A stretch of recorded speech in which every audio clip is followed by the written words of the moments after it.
மண்ணு கேப்பான் மனை கேப்பான் பொண்ணு கேப்பான் பொருள் கேப்பான்னு நினைச்சோமே பார்வதியின் மீது நாம சத்தியம் பண்ணி கொடுத்தோமே ஆனா இவன் 5 விரலுக்கும் அக்கினி வரத்தை கேட்கான் சண்டாள பாவி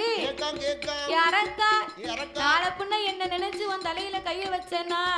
நீ செத்து சாம்பலா போவடா நீ செத்து போனா அந்த அவ பேர் இந்த ஆண்டவனுக்கு தானே உலகத்துல எத்தனையோ கோடி வரம் இருக்கு அதுல ஏதாவது ஒரு வரத்தை கேளப்பா ஆண்டவன் நானே உனக்கு தாரேன்டா கோடி வரம் கேட்டாலும் இந்த கொல்லும் வர வேண்டாம் 1000 வரம் இருக்கு இந்த